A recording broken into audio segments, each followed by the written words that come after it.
मी साहेबांना फार विनंती केलो जाऊन की साहेब मी तुमचा जुना कार्यकर्ता आणि तुम्ही मला तिकीट का लावता. तर नाही म्हणले मला 50 फोन आलेत बोले गावातून आणि तुम्हाला 100% तिकीट देणार. मी म्हणलं जर मला तिकीट देणार तर तुम्ही 50-50 लाख रुपये का जमा केलेत. तुम्ही सगळ्यांकडून 50-50 लाख रुपये घेतलेत. आम्हाला सांगायचं होतं. आम्ही पैशांना कमजोर पडलो म्हणून त्यांनी आम्हाला तिकीट कापलं. मग आम्ही हेमंत भाऊ यांचा संपर्क साधला कारण की आपलं सगळं राजकीय भविष्य होता, काही राजकीय काम होता. हेमंत भाऊनं आम्हाला सांभाळून घेतलं. शिंदे साहेबांच्या परवानगी वगैरे घेऊन त्यांनी आम्हाला तिकीट द्यायचं केलं. परंतु इथला जो भाजपचा नगरसेवक आहे त्याचं कसं होतं की मला माझ्याशिवाय कोणी निवडून येऊ शकत नाही.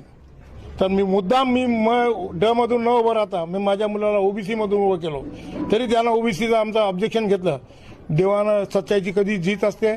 आमचा आज अर्ज मान्य झाला आणि आम्ही दाखवून देऊ की आम्ही काय आहे तिथं आणि पूर्ण पॅनलला आम्ही निवडून आणू जिद्दीनं. एवढीच मी भगवानचरणी प्रार्थना करतो.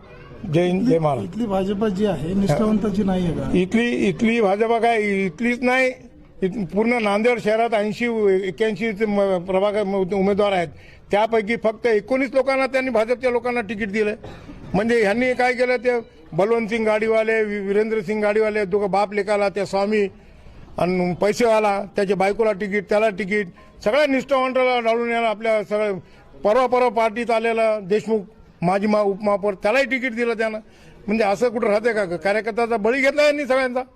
आज भाजपचे सगळे कार्यकर्ते नाराज आहेत. आज त्यांनी कुठं जावं? इतक्या वर्षापासून ते काम करायले. त्यांना तिकीट न देता दुसऱ्यांना कुणालाही तिकीट वाटून टाकायला ते म्हणजे हे अन्याय आहे. यांनी असं प्रकार करू नये. खरं म्हणजे यांनी सगळं खऱ्या कार्यकर्त्याला सोबत घेऊन चाललं पाहिजे. 100% अन्याय केला माझ्यावर. त्यांच्यासोबत काँग्रेसमधून निवडून आल्यानंतर त्यावेळेस 17ला भाजपची लाट असताना आम्ही काँग्रेसकडून 1800 मताची लीडनं मी निवडून आलो. आणि माझ्यासोबत करण खालसाचे मम्मी सुद्धा निवडून आले तिथून. फक्त 2 मुसलमानाचे पडले. परंतु त्यांनी आमचा काही विचारच केला नाही आणि त्यांच्या एका सांगण्यावरून आम्ही प्रवेश केला भाजपमध्ये. आणि 100% धडा शिकवण्यासाठी राहणार. इथली नाही, नांदेड शहराची पूर्ण जनता जागृत झालेली आहे. यांनी जो खेळ माजवला आहे